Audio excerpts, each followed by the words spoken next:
ಹರೇ ರಾಮ. ಯತ್ರೈವ ಯತ್ರೈವ ಮನೋ ಮದೀಯಂ ತತ್ರೈವ ತತ್ರೈವ ತವ ಸ್ವರೂಪಂ. ಯತ್ರೈವ ಯತ್ರೈವ ಶಿರೋ ಮದೀಯಂ ತತ್ರೈವ ತತ್ರೈವ ಪದದ್ವಯಂ ತೇ.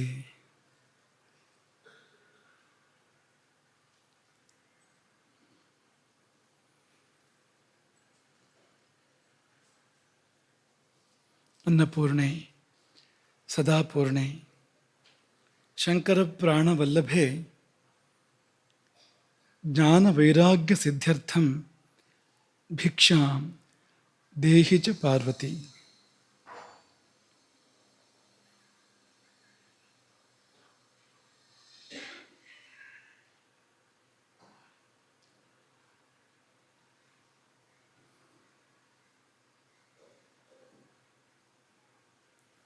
ಬದುಕು ಎನ್ನುವುದು ವೇಗಗಳ ಆಟ. ನಮಗೆ ಗೊತ್ತಿರಬೇಕು ಯಾವ ವೇಗಗಳನ್ನು ನಿಯಂತ್ರಿಸಬೇಕು ಮತ್ತು ಯಾವ ವೇಗಗಳನ್ನು ಮುಟ್ಟಬಾರದು. ಅದು ತಾನಾಗಿ ತನ್ನಷ್ಟಕ್ಕೆ ನಡೆಯುವಂತೆ ಬಿಟ್ಟು ಬಿಡಬೇಕು. ಮತ್ತು ಯಾವುದನ್ನು ಕೃತ್ರಿಮವಾಗಿ ಸೃಷ್ಟಿ ಮಾಡಬಾರ್ದು, ಯಾವ ವೇಗಗಳನ್ನು. ಇದರ ಬಗ್ಗೆ ನಿನ್ನೆ ನೀವು ಕೇಳಿದ್ದೀರಿ, ತುಂಬ ಮುಖ್ಯವಾದ ವಿಷಯ. ಯಾಕೆಂದರೆ ಇದು ವ್ಯತ್ಯಾಸ ಆದರೆ ಯಾವ ರೋಗ ಬೇಕಾದರೂ ಬರ್ಬೋದು. ಸರ್ವೇ ರೋಗಾಹ, ಇಂತಹ ರೋಗ ಇಲ್ಲ ಅಂತ ಇಲ್ಲ, ಯಾವ ರೋಗ ಬೇಕಾದರೂ ಬರ್ಬೋದು. ಇವತ್ತು ಸಮಾಜದಲ್ಲಿ ರೋಗಗಳನ್ನು ಕಾಣ್ತೇವೆ, ಕಾರಣಗಳನ್ನು ಕಾಣೋದಿಲ್ಲ. ಅದರ ಕಾರಣಗಳು ಇಂತಹಲ್ಲಿ ಹುದುಗಿರ್ತವೆ. ಎಂತಹಲ್ಲಿ ಅಂದರೆ ಈ ಚಿಕ್ಕ ಚಿಕ್ಕ ನಡೆಗಳಲ್ಲಿ, ನಮ್ಮ ದೇಹದ ವೇಗಗಳನ್ನು ನಿಯಂತ್ರಿಸುವಾಗ, ಕೃತ್ರಿಮವಾಗಿ ಸೃಷ್ಟಿ ಮಾಡುವಾಗ ಬರುವಂಥ ಚಿಕ್ಕ ಚಿಕ್ಕ ಉಪಕ್ರಮಗಳಲ್ಲಿ ಮಹಾರೋಗಗಳ ಮೂಲಗಳು ಇರ್ತವೆ. ಹಾಗಾಗಿ ಎಲ್ಲಿ ಹಿಡಿಬೇಕು ಮತ್ತು ಎಲ್ಲಿ ಬಿಡಬೇಕು ಅನ್ನೋದು ನಮಗೆ ಗೊತ್ತಿರಬೇಕು ಅನ್ನೋ ಬಗ್ಗೆ ನಿನ್ನೆ ಹೇಳಿದ್ವು. ತುಂಬ ಮುಖ್ಯವಾದ ಒಂದು ವಿಷಯ ಅದು. ಮಕ್ಕಳಲ್ಲಿ ನಿಮಗೆ ಯಾರಿಗೆ ಯಾವ ವೇಗ ಧಾರಣೆ ನೆನಪಿದೆ, ನೀವು ಅದನ್ನು ಹೇಳ್ತೀರಾ ನಿಂತ್ಕೊಂಡು? ಅನೇಕ ವೇಗಗಳ ಬಗ್ಗೆ, ಧಾರಣೆಯ ಬಗ್ಗೆ, ಉದೀರಣದ ಬಗ್ಗೆ ಹೇಳಿದ್ವಲ್ವ ನಿನ್ನೆ. ನೆನಪಿರೋದನ್ನ ಹೇಳಿ ನೋಡೋಣ, ಒಂದು 2, 3, 4 ಹೇಳಿ. ಅಶ್ರು, ಕಣ್ಣೀರು ಬಂದಾಗ ತಡೆ ಹಿಡಿಬಾರ್ದು, ಹರಿಲಿಕ್ಕೆ ಬಿಡಬೇಕು. ಅದನ್ನು ಹೆಚ್ಚಾಗಿ ನಾವು ಕಣ್ಣೀರನ್ನು ತಡೆ ಹಿಡಿಯೋ ಪ್ರಯತ್ನ ಮಾಡ್ತೇವೆ, ತಡೆ ಹಿಡಿಬಾರ್ದು. ವೇಗಧಾರಣೆ ಅದು ಸರಿ ಇದೆ. ನೀನು ಹೇಳು. ಜೃಂಭ, ಆ ಶಬ್ದ ಬೇರೆ ನೆನಪಿದೆ ನನಗೆ. ಏನು ಹಾಗಂದ್ರೆ ಆಕಳಿಕೆ ಇಂಥ ಸಂದರ್ಭಕ್ಕೆಲ್ಲ ಬರದೇ ಇದ್ರೆ ಒಳ್ಳೆಯದು. ಆದರೆ ಬಂದೇ ಬಿಟ್ಟರೆ ಇನ್ನೇನು ಮಾಡೋಕ್ಕಾಗೋದಿಲ್ಲ, ಬಾಯಿ ಬಿಡೋದೆ. ಆಕಳಿಕೆ ಏನು ತಡಿಬಾರ್ದು, ಅದೊಂದು ವೇಗ. ಹೇಳು.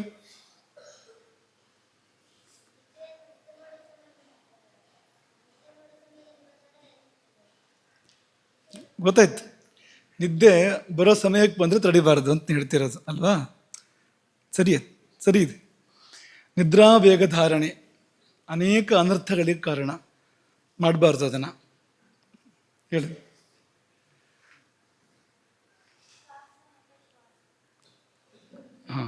ಕಾಸ ಮತ್ತು ಶ್ವಾಸ. ಶ್ವಾಸ ಅಂದರೆ ಶ್ರಮಶ್ವಾಸ ಅಂತ ಹೆಸರು ಅದಕ್ಕೆ. ಶ್ರಮಶ್ವಾಸ, ಏದುಸಿರು. ಕೆಮ್ಮು ಬಂದಾಗ ತಡಿಬಾರ್ದು, ಅದು ತಡೆಯೋದು ಇಲ್ಲ. ನಾವು ತಡೆದ್ರೆ ಅದು ಜಾಸ್ತಿಯಾಗಿ ಬರುತ್ತೆ. ಆಮೇಲೆ ಪಾಪ ಅದು ಅದರಷ್ಟಕ್ಕೆ ಕಫವನ್ನು ಹೊರಗೆ ಹಾಕೋ ಪ್ರಯತ್ನ ಮಾಡ್ತಾ ಇದ್ರೆ ಶರೀರ, ನಾವು ದೊಡ್ಡ ಜನದ ಹಾಗೆ ಅದನ್ನು ಕೆಮ್ಮೋದಿಲ್ಲ ಅಂತಂದರೆ ಏನು ಮಾಡಬೇಕು? ಅದು ಬಿಡ್ತೀಯೋ ಇಲ್ಲೋ ಅಂತ ಕೇಳುತ್ತೆ ಆಮೇಲೆ ಅದು ಅಂತ. ಹೇಳು. ಕ್ಷವಥು, ಸೀನು ಬಂದಾಗ ತಡಿಬಾರ್ದು, ಸೀನಿ ಬಿಡಬೇಕು. ಆ ಕಡೆ ಈ ಕಡೆ ನೋಡ್ಕೊಳ್ಬೇಕು. ಒಂದು ಬಟ್ಟೆ ಏನಾದ್ರು ಇಟ್ಕೊಂಡು ಸ್ವಲ್ಪ ಹೀಗೆ ಅಂದ್ಕೊಂಡ್ರೆ ಒಳ್ಳೇದು, ಅಥವಾ ಈ ಕಡೆ ತಿರ್ಕೊಂಡ್ರೆ ಒಳ್ಳೇದು, ಆ ಕಡೆಗೂ ಈ ಕಡೆಗೂ. ಇಲ್ದಿದ್ರೆ ಪಾಪ ನಾವು ವೇಗ ಧಾರಣೆ ಮಾಡದೇ ಇರೋದು ಎದುರುಗಡೆ ಅನುಭವಿಸ್ಬೇಕಲ್ಲ ವೇಗವನ್ನು, ನಮ್ಮ ವೇಗವನ್ನು. ಹಾಗಾಗಿ ಅದನ್ನು ಜಾಗ್ರತೆ ಮಾಡಬೇಕು, ಆದರೆ ತಡಿಬಾರ್ದು, ವೇಗವನ್ನು ತಡಿಬಾರ್ದು. ಎಷ್ಟು ಜನ ಹೇಳೋಕ್ಕೆ ಉತ್ಸಾಹ ತೋರಿಸ್ತಾ ಇದ್ದೀರಿ, ತುಂಬ ಆಶ್ಚರ್ಯ. ಹೇಳು. ಇದು ಧಾರಣೆ ಮಾಡಬೇಕಾಗಿರುವಂಥದ್ದು, ಯಾವುದನ್ನು ಹಿಡಿಬೇಕು ಅಂತ. ನಾವು ಕೇಳ್ತಾ ಇರೋದು ಯಾವುದನ್ನು ಹಿಡಿಬಾರ್ದು, ಅಂದರೆ ತಡೆ ಹಿಡಿಬಾರ್ದು ಅಂತ ಕೇಳ್ತಾ ಇರೋದು. ನೀ ವಿಷಯ ಸರಿ ಇದೆ, ಮನೋವೇಗಗಳನ್ನು ಧಾರಣೆ ಮಾಡಬೇಕು. ಉದಾಹರಣೆ ಯಾರು ಹೇಳ್ತೀರಾ? ಉದಾಹರಣೆ, ಮನೋವೇಗಗಳನ್ನು ಧಾರಣೆ ಮಾಡಬೇಕು, ನೀನು ಹೇಳು. ಒಂದು ಆಯಿತು. ಲೋಭ, ದ್ವೇಷ, ಈರ್ಷ್ಯ, ಕೋಪ ಇವೇ ಮೊದಲಾದ ಮನೋವೇಗಗಳನ್ನು ನಿಯಂತ್ರಣದಲ್ಲಿ ಇಟ್ಕೊಳ್ಬೇಕು, ಹಿಡಿಬೇಕು. ಆದರೆ ಶರೀರದ ವೇಗಗಳನ್ನು, ಈ ವೇಗಗಳನ್ನು ತಡೆ ಹಿಡಿಬಾರ್ದು ಅಂತ. ಹೇಳಿ, ಯಾರಾದರೂ ಹೇಳಿ. ವಮನ ಅಂದರೆ ವಾಂತಿ. ಎರಡು ಸಂಸ್ಕೃತ ಶಬ್ದಗಳೇ. ವಾಂತಿ ಅನ್ನೋದು ಕನ್ನಡದಲ್ಲಿ ಪ್ರಚಲಿತದಲ್ಲಿದೆ. ವಮನ ವೈದ್ಯಕೀಯ ಭಾಷೆಯಲ್ಲಿ ಜಾಸ್ತಿ ಉಪಯೋಗ ಮಾಡ್ತಾರೆ. ವಾಂತಿ ವೇಗವನ್ನು ತಡೆ ಹಿಡಿಬಾರ್ದು. ಅನಾಮಯ ಶಬ್ದವೇ ಚೆನ್ನಾಗಿದೆ. ಅನಾಮಯ ಅಂದರೆ ರೋಗ ಇಲ್ಲದೆ ಇರೋದು ಅಂತ ಅರ್ಥ, ಆರೋಗ್ಯ ಅಂತ ಅರ್ಥ. ಹೆಸರೇ ಆರೋಗ್ಯ ಅಂತ ನಿಂದದ್ದು. ಹಸಿವು ಬಾಯಾರಿಕೆ ಎರಡು ಬೇರೆ ಬೇರೆ ವೇಗಗಳು. ಕ್ಷುಧಾ ಮತ್ತು ತ್ರಿಟು ಅಂತ ಅದಕ್ಕೆ ಹೆಸರು. ಅದಕ್ಕೆ ಹಸಿವು ಬಾಯಾರಿಕೆಗಳನ್ನು ತಡಿಬಾರ್ದು. ಬಾಯಾರಿಕೆ ಆದಾಗ ನೀರು ಕುಡಿಬೇಕು, ಹಸಿವಾದಾಗ ಊಟ ಮಾಡಬೇಕು. ಆದರೆ ಯಾವ್ಯಾವಾಗಲಾದ್ರೂ ಹಸಿವಾಗಬಾರ್ದು, ಆಗೋ ಹೊತ್ತಿಗೆ ಆಗಬೇಕು. ಅದು ಬಾಯಾರಿಕೆ ಯಾವಾಗ ಬೇಕಾದ್ರೂ ಆಗ್ಬೋದು, ಆದಾಗ ನೀರು ಕುಡಿಬೇಕು. ಹಸಿವಿಗೆ ಮಾತ್ರ ಅದು ಕಾಲ ಇದೆ, ಕಾಲಕ್ಕೆ ಆಗಬೇಕು. ಅದು ಆಗಲಿ. ಈಗ ಕೃತ್ರಿಮವಾಗಿ ವೇಗವನ್ನು ಸೃಷ್ಟಿ ಮಾಡೋದು, ಅದಕ್ಕೆ ಉದಾಹರಣೆ ಕೊಡ್ತೀರಾ ಯಾರಾದರೂ? ಉದೀರಣ ಅಂತ ಹೆಸರು ಅದಕ್ಕೆ. ಇಲ್ಲ ವೇಗ ನಿಜವಾಗಿ ನಾವು ಕೃತ್ರಿಮವಾಗಿ ಸೃಷ್ಟಿ ಮಾಡ್ತೀವಿ. ಹೇಳು.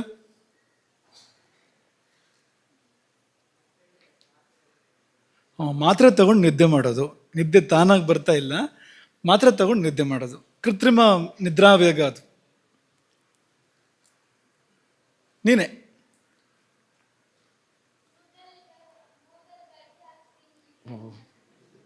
ಮೂಗಲ್ಲಿ ಕಡ್ಡಿ ಹಾಕಿ ಸೀನೋದು ಸರಿ ಇದೆ. ಕೃತ್ರಿಮವಾಗಿ ಸೀನೋದು, ಮೂಗಲ್ಲಿ ಕಡ್ಡಿ ಆಡಿಸಿ ಸಪೋರದ್ದು ಯಾವುದಾದ್ರೂ, ಅಥವಾ ಒಂದು ಕುಚ್ಚಿನ ಅಂಥದ್ದು ಏನಾದ್ರು ಮೂಗೊಳಗೆ ಆಡಿಸಿದ್ರೆ ಅದು ಬೇಡ ಅಂದ್ರೂ ಬರುತ್ತೆ. ಅದು ಆ ಥರ ಮಾಡಬಾರ್ದು ಅಂತ. ಹೇಳಿ, ನೀ ಹೇಳು. ಬಾಯೊಳಗಲ್ಲ, ಗಂಟ್ಲೊಳಗೆ. ಬಾಯೊಳಗೆ ಹಾಕಿದ್ರೆ ಬಂದೇ ಬಿಡುತ್ತೆ ಅಂತೇನಿಲ್ಲ. ಗಂಟ್ಲಿಗೆ ಕೈ ಹಾಕಿ ವಾಂತಿ ಮಾಡೋದು ಕೃತ್ರಿಮವಾದ ವಮನ ವೇಗ. ಅದು ಮಾಡಬಾರ್ದು ಅದನ್ನು.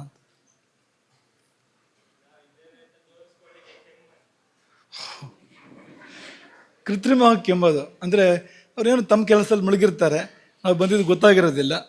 ಕೆಮ್ಮಿ ನಾವು ಬಂದಿದ್ದೀವಿ ಅಂತ ತೋರಿಸೋದು ಅವರಿಗೆ. ಈ ತರಹ ಕೆಮ್ಮನ್ನು ಬೆಳೆಸಬಾರ್ದು. ಯಾಕೆಂದರೆ ಕೆಮ್ಮಕ್ಕೋಸ್ಕರ ಇರೋದು. ಕಫ ಬಂದರೆ ಬರಬೇಕು. ಅದು ಸುಮ್ಮನೆ ಮಾಡಬಾರ್ದು ಅದನ್ನು. ಸರಿ ಇದೆ.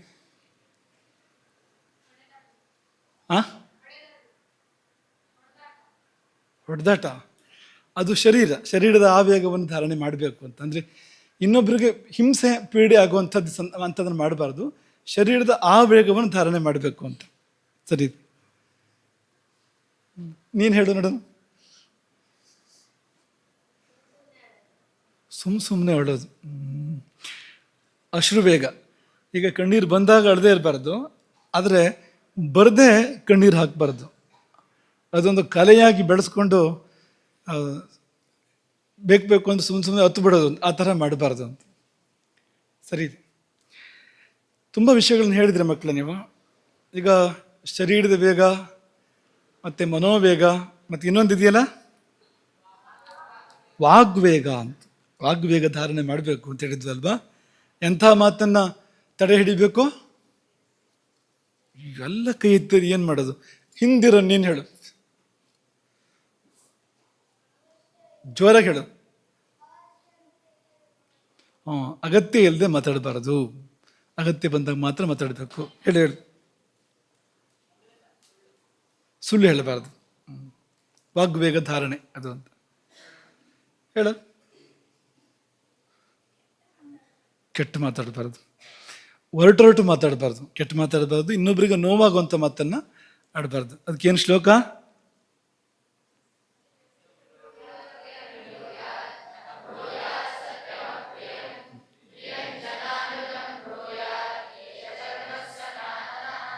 ಸನಾತನ ಧರ್ಮ ಅದು ಅಂತ. ಅಪ್ರಿಯವಾದ ಸತ್ಯವನ್ನು ಹೇಳಬಾರ್ದು, ಪ್ರಿಯವಾದ ಸುಳ್ಳನ್ನು ಹೇಳಬಾರ್ದು. ಪ್ರಿಯವಾದ ಸತ್ಯವನ್ನು ಹೇಳಬೇಕು ಅಥವಾ ಸತ್ಯವನ್ನು ಪ್ರಿಯವಾಗುವಂತೆ ಹೇಳಬೇಕು. ಸರಿ ಇದೆ. ಇನ್ನೂ ಇದೆಯಾ? ಭವ, ಚುಚ್ಚುವ ಮಾತು, ಅದೇ ಈಗ ಬಂತದು. ಅದೇನದು? ಓಂಕಾರ,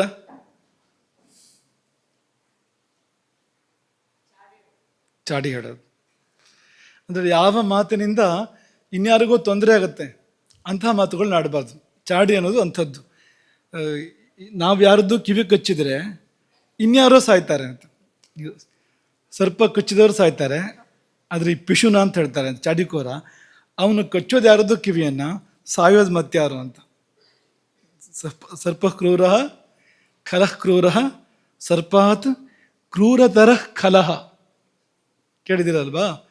ಯಾರಿಗೋ ಕಚ್ಚರು ಯಾರೋ ಸಾಯ್ತಾರೆ, ಹೀಗೆಲ್ಲ ಇದೆ ಮಾಯೆ ಅವರದ್ದು ಅಂತ. ನೀನು ಹೇಳು. ಅವಸರ ಮಾಡಬಾರ್ದು, ಸಮಯ ಬಂದು ಹೊರತು ಮಾತಾಡಬಾರ್ದು ಅಂತ. ಅದರ ಸರಿಯಾದ ಇದು ಹೇಗೆ ಅಂದರೆ, ಸಮಯ ಬಂದು ಹೊರತು ಮಾತಾಡ್ಬೋದು. ಅಪ್ರಸ್ತವೇನ್, ಪ್ರಸ್ತುತವಾಗದೆ ಅಪ್ರಸ್ತುತವಾಗಿ ಮಾತಾಡಬಾರ್ದು ಅಂತ. ಅಗೌರವದ ಮಾತಾಡಬಾರ್ದು.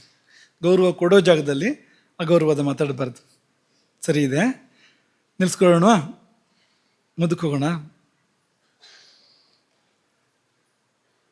ಒಂದು ಮನೆಯಲ್ಲಿ 3 ಮಂದಿ ಇದ್ದಾರೆ ಅಂತ ಅಂದ್ಕೊಳ್ಳಿ. ಒಂದು ಮನೆಯಲ್ಲಿ ಆ 3 ಮಂದಿ ಹೊಂದಾಣಿಕೆಯಲ್ಲಿದ್ದರೆ ಮನೆ ಆರೋಗ್ಯಪೂರ್ಣವಾಗಿರುತ್ತೆ. ಮನೆ ವಾತಾವರಣ ಹೇಗಿರುತ್ತೆ? ಆರೋಗ್ಯಪೂರ್ಣವಾಗಿರುತ್ತೆ. 3 ಮಂದಿ ಜಗಳಾಡ್ಕೋತಾ ಇದ್ರೆ, ಹೊಡೆದಾಡ್ಕೋತಾ ಇದ್ರೆ ಮನೆ ಎಷ್ಟು ಚೆನ್ನಾಗಿರ್ಬೋದು, ವಾತಾವರಣ ಎಷ್ಟು ಚೆನ್ನಾಗಿರ್ಬೋದು ಹೇಳಿ. ಇದು ಅರ್ಥ ಆಯ್ತಾ ಏನು ಹೇಳ್ತಾ ಇದ್ದೀವಿ ಅಂತ? ನೀವು ಹೇಳಿ ನೋಡೋಣ, ಏನು ಹೇಳ್ತಾ ಇದ್ದೀವಿ ಅಂತ. ಮನೆ ಅಂದರೆ ಏನು ಇಲ್ಲಿ? ಶರೀರವೇ ಮನೆ. ಆ 3 ಮಂದಿ ಯಾರು? ವಾತ ಪಿತ್ತ ಕಫಗಳು ಈ ಶರೀರದ ಮನೆಯಲ್ಲಿರ್ತಕ್ಕಂಥ 3 ಸದಸ್ಯರು ಅಂತ ಅಂದ್ಕೊಳ್ಳಿ. ಈ 3 ಬಿಟ್ಟು ಬೇರೆ ಯಾರೂ ಇಲ್ಲ ಶರೀರದಲ್ಲಿ, ಅಷ್ಟೇ ಇರೋದು. ನೀವು ಏನೇ ಹೇಳಿದ್ರು ಈ 3ರಲ್ಲೇ ಬಂತದು ಅಂತ. ಈ 3 ಮಂದಿ ಪರಸ್ಪರ ಪ್ರೀತಿಯಿಂದ ಇದ್ದರೆ ನಾವು ತುಂಬ ಚೆನ್ನಾಗಿರ್ತೇವೆ. ಅದೇ 3 ಮಂದಿ ಹೊಂದಾಣಿಕೆ ಇಲ್ಲದೆ ಹೋದರೆ, ಹೊಡೆದಾಡ್ತಾ ಇದ್ದರೆ ಶರೀರ ರೋಗಗಳ ಗೂಡಾಗತ್ತೆ, ಮನಸ್ಸಿಗೆ ಶಾಂತಿ ಅಂತ ಇರೋದಿಲ್ಲ, ಪತನವೂ ಆಗಿಬಿಡುತ್ತೆ ಅಲ್ವಾ? ಮನೆ ಎಷ್ಟು ಕಾಲ ಬಾಳತ್ತೆ? 3 ಮಂದಿ ಇರೋ 3 ಮಂದಿ ಕಿತ್ತಾಡ್ತಾ ಇದ್ದರೆ ಆ ಮನೆಗೆ ಭವಿಷ್ಯ ಏನು ಹೇಳಿ? ಅಥವಾ ಒಂದು ಸಂಸ್ಥೆ ಅಂತ ಅಂದ್ಕೊಳ್ಳಿ, 3 ಮಂದಿ ಪಾಲ್ದಾರರು ಕಿತ್ತಾಡ್ತಾ ಇದ್ದರೆ ಆ ಸಂಸ್ಥೆ ಬಾಳೋಕ್ಕೆ ಸಾಧ್ಯವಾ? ಹಾಗಾಗಿ ಈ ವಾತ ಪಿತ್ತ ಕಫಗಳು ಕದನ ಮಾಡಬಾರ್ದು, ಹೊಂದಾಣಿಕೆಯಲ್ಲಿ ಇರಬೇಕು. ಆ ಹೊಂದಾಣಿಕೆಗೆ ಏನು ಹೆಸರು? ಅದೇ ಧಾತು ಸಾಮ್ಯ. ಒಂದು ಮನೇಲಿ 3 ಮಂದಿ ಇರ್ತಾರೆ ಅಥವಾ 7 ಮಂದಿ ಇರ್ತಾರೆ. ಏನದು 7? ಸಪ್ತಧಾತುಗಳು, ಶರೀರದಲ್ಲಿರ್ತಕ್ಕಂಥ ಸಪ್ತಧಾತುಗಳು. ಇವುಗಳು ಹೊಂದಾಣಿಕೆಯಲ್ಲಿದ್ದರೆ ಎಲ್ಲವೂ ಸೊಗಸು, ಬಾಳು ಬಂಗಾರ. ಇವುಗಳಲ್ಲಿ ಕದನ ಪ್ರಾರಂಭ ಆದರೆ, ಒಂದಕ್ಕೊಂದು ಪೂರಕವಾಗೋದಿಲ್ಲದೆ ಇದ್ದರೆ ಅದೇ ಅನಾರೋಗ್ಯ, ಅದೇ ಅಶಾಂತಿ, ಅದೇ ಅನರ್ಥ. ಸಾಮ್ಯ ಮತ್ತು ವೈಷಮ್ಯ ಎನ್ನುವ 2 ಪದಗಳಿಂದ ಇದನ್ನು ಆಯುರ್ವೇದ ಹೇಳ್ತಾ ಇರುತ್ತೆ, ಸಾಮ್ಯ ಮತ್ತು ವೈಷಮ್ಯ. ಸಾಮ್ಯ ಅಂದರೆ ಹೊಂದಾಣಿಕೆಯಲ್ಲಿರೋದು, ಧಾತುಗಳು ಅಥವಾ ದೋಷಗಳು. ವೈಷಮ್ಯ ಅಂದರೆ ಹೊಂದಾಣಿಕೆ ಇಲ್ಲದೆ ಇರುವಂಥದ್ದು. ನೋಡಿ, ಸುಮ್ಮನೆ ಒಬ್ರಿಗೊಬ್ರು ಮಾತಾಡೋದಿಲ್ಲ ಅಂದರೆ ಮನೆಯಲ್ಲಿ ವಾತಾವರಣ ಹಾಳಾಗತ್ತೆ. ಗುರು ಮಾಡ್ತಾರೆ ಒಬ್ರು ನೋಡಿ ಒಬ್ರು ಅಂದರೆ ವಾತಾವರಣ ಹಾಳಾಗತ್ತೆ. ಅಷ್ಟರಲ್ಲೇ ಅಂತ ಇನ್ನು ಹೊಡೆದಾಡ್ಕೊಂಡು ಏನಾಗಬೇಕು ಅಂತ. ಹಾಗಾಗಿ ನಾನು ನಿನ್ನೆ ಹೇಳಿದ್ದನ್ನೇ ಅದನ್ನು ಪರಿಷ್ಕರಿಸಿ ಹೇಳ್ತಾ ಇರುವಂಥದ್ದು. ಆಯುರ್ವೇದದ ಆಚಾರ್ಯರುಗಳು ಅನೇಕರು ಅದನ್ನು ಹೇಳಿಬಿಟ್ಟಿದ್ದಾರೆ ಅಂತ. ಈ ಶಾಸ್ತ್ರ ಇರುವುದೇ ಆ ಹೊಂದಾಣಿಕೆ ಸಲುವಾಗಿ. ನೀವು ಎಂಥ ಊಟ ಮಾಡಿದರೆ, ಹೇಗೆ ನಿದ್ದೆ ಮಾಡಿದರೆ, ಹೇಗೆ ಬದುಕಿದರೆ ಧಾತುಗಳಲ್ಲಿ ಸಾಮ್ಯ ಏರ್ಪಡುತ್ತೆ ಅಥವಾ ದೋಷಗಳಲ್ಲಿ ಸಾಮ್ಯ ಏರ್ಪಡುತ್ತೆ, ಅದನ್ನು ಹೇಳೋದಕ್ಕೆ ಶಾಸ್ತ್ರ ಹುಟ್ಟಿರುವಂಥದ್ದು ಅಂತ. ಹಾಗೆ ಈ ಚರಕರ ಈ ಮಾತು, ಧಾತು ಸಾಮ್ಯ ಕ್ರಿಯಾ ಚೋಕ್ತ ತಂತ್ರಸ್ಯಾಸ್ಯ ಪ್ರಯೋಜನಂ, ಚರಕ ಸಂಹಿತ ಸೂತ್ರಸ್ಥಾನ ಅಲ್ಲಿ ಬರುವಂಥ ಮಾತು ಅದು. ಧಾತು ಸಾಮ್ಯ ಕ್ರಿಯಾ ಚೋಕ್ತ ತಂತ್ರಸ್ಯ ಅಸ್ಯ ಪ್ರಯೋಜನಂ ಕಾರ್ಯಂ ಧಾತು ಸಾಮ್ಯಂ ವಿಹೋಚ್ಯತೆ ಅನ್ನೋದನ್ನು ಹೇಳಿದ್ದಾರೆ ಅವರು ಅಂತ. ನಮ್ಮಿದ್ರ ಈ ಶಾಸ್ತ್ರದ ಮುಖ್ಯವಾದ ಪ್ರಯೋಜನವೇ ಧಾತು ಸಾಮ್ಯ ಅಂತ. ಅದನ್ನು ಇನ್ನೊಂದು ಮಾತಲ್ಲಿ ದೋಷ ಸಾಮ್ಯಂ ಅರೋಗತ ಅಂತ ಹೇಳಿದ್ದಾರೆ. ಆರೋಗ್ಯ ಅಂದ್ರೇನು? ಇವುಗಳ ಹೊಂದಾಣಿಕೆ. ರೋಗ ಅಂದ್ರೇನು? ಇವುಗಳ ಮಧ್ಯೆ ಸಂಘರ್ಷ ಬರುವಂಥದ್ದು. ಹಾಗಾಗಿ ಊಟ ಮಾಡುವಾಗ ಯಾವುದೋ ಒಂದನ್ನು ಜಾಸ್ತಿ ಮಾಡ್ತಾ ಹೋದರೆ, ಆಹಾರದಲ್ಲಿ ಅಂಥದ್ದು ಇರ್ತದೆ. ಯಾವುದೋ ಕೆಲವು ಆಹಾರಗಳು ಕಫಕ್ಕೆ ಪುಷ್ಟಿ ಕೊಡ್ತವೆ, ಇನ್ನು ಕೆಲವು ವಾತಕ್ಕೆ ಪುಷ್ಟಿ ಕೊಡ್ತವೆ, ಮತ್ತು ಕೆಲವು ಪಿತ್ತಕ್ಕೆ ಪುಷ್ಟಿ ಕೊಡ್ತವೆ, ಕೆಲವು ಪಿತ್ತವನ್ನು ಕಣಕೋದಿದೆ ನೋಡಿ, ಇದು ಸಮಸ್ಯೆ. ಇದು ಕುಪಿತಗೊಳ್ಳುವಂತೆ ಮಾಡ್ತವೆ. ಕೆಲವು ವಾತವನ್ನು ಕುಪಿತಗೊಳ್ಳುವಂತೆ ಮಾಡ್ತವೆ. ಅದು ಕುಪಿತ ಆಯಿತು ಅಂದರೆ ಅಕಾಂಡ ತಾಂಡವ ಪ್ರಾರಂಭ ಶರೀರದಲ್ಲಿ, ಮನಸ್ಸಿನಲ್ಲೂ. ಹಾಗಾಗಿ ಅದಕ್ಕೋಸ್ಕರವಾಗಿ ನಾವು ಅಂಥ ಆಹಾರ ವಿಹಾರಗಳನ್ನು ಮಾಡಬೇಕು. ಮಾಡಿದರೆ ಕೇವಲ ಆರೋಗ್ಯ ಮಾತ್ರ ಅಲ್ಲ, ಆತ್ಮಜ್ಞಾನವೇ ಪ್ರಾಪ್ತ ಆಗ್ಬೋದು. ಯಾಕೆಂದರೆ ಪೂರ್ಣಾರೋಗ್ಯಕ್ಕೂ ಆತ್ಮಜ್ಞಾನಕ್ಕೂ ಏನು ವ್ಯತ್ಯಾಸ ಇಲ್ಲ. ಪೂರ್ಣಾರೋಗ್ಯದ ಸ್ಥಿತಿಯಲ್ಲಿಯೇ ಆತ್ಮಜ್ಞಾನ ಏರ್ಪಡುವಂಥದ್ದು, ಆತ್ಮಸಾಕ್ಷಾತ್ಕಾರ ಏರ್ಪಡುವಂಥದ್ದು. ಅದನ್ನು ಆಯುರ್ವೇದದ ಸೂತ್ರಗಳು ತುಂಬ ಮುಖ್ಯ. ಎಲ್ಲ ದರ್ಶನಗಳಲ್ಲಿಯೂ ಸೂತ್ರ ಗ್ರಂಥಗಳು ತುಂಬ ಮುಖ್ಯ. ಸೂತ್ರ ಹೀಗೆ ಹೇಳುತ್ತೆ: ಅನಾಮಯಿ ಯಾವದ್ ಆತ್ಮಾನಂ ಸಮನ್ಯತೆ. ಅನಾಮಯಿ ಅಂದರೆ ಅವನು ಆರೋಗ್ಯವಂತ. ಯಾರು? ಆತ್ಮಾನಂ ಸಮನ್ಯತೆ, ಆತ್ಮವನ್ನು ಅರಿತವನು, ಆತ್ಮಜ್ಞಾನವುಳ್ಳವನು, ಅವನೇ ಆರೋಗ್ಯವಂತ. ಪೂರ್ಣಾರೋಗ್ಯದ ಸರಿಯಾದ ಕುರುಹು ಏನು ಅಂದರೆ ಆತ್ಮಜ್ಞಾನದ ಉದಯ. ಅದಕ್ಕೆ ನಿನ್ನೆ ಒಂದು ಬಾಯಲ್ಲಿ ಹೇಳಿದ್ದು, ನೀನು ಒಂದು ಉದಾಹರಣೆ ಕೊಟ್ಟಿದ್ವಿ, ಒಂದು ತೋರಿಸು ವಿಷ್ಣು.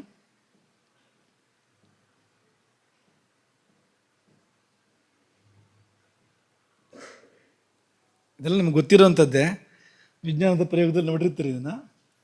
ಬೆಳಕು ನೇರವಾಗಿ ಚಲಿಸತ್ತೆ ಅನ್ನೋದಕ್ಕೆ 3-4 ರಟ್ಟುಗಳನ್ನು, ಹಾಳೆಗಳನ್ನು ಇಟ್ಟು ರಂಧ್ರ ಮಾಡಿ ಎಲ್ಲದರಲ್ಲಿಯೂ ಹಿಂದ್ಗಡೆ ದೀಪ ಇಟ್ಟು, ಆ ರಂಧ್ರಗಳು ಸಮಾನ ನೇರದಲ್ಲಿ ಬಂದರೆ ಹಿಂದಿರುವ ದೀಪ ಕಾಣಿಸುತ್ತೆ, ಅಥವಾ ಬೆಳಕು ಕರದೀಪ ಕಾಣಿಸುತ್ತೆ. ಅದು ಸ್ವಲ್ಪ ಆ ಕಡೆ ಈ ಕಡೆ ಇದ್ದರೆ, ಹೊಂದಾಣಿಕೆ ಇಲ್ಲದೆ ಇದ್ದರೆ, ಆ ರಟ್ಟುಗಳಲ್ಲಿ ಯಾವ ಹೊಂದಾಣಿಕೆ ಇರಬೇಕು ಆ ಹೊಂದಾಣಿಕೆ ಇಲ್ಲದೆ ಇದ್ದರೆ ಕಾಣಿಸೋದೇ ಇಲ್ಲ ನೋಡಿ, ಅಲ್ವಾ?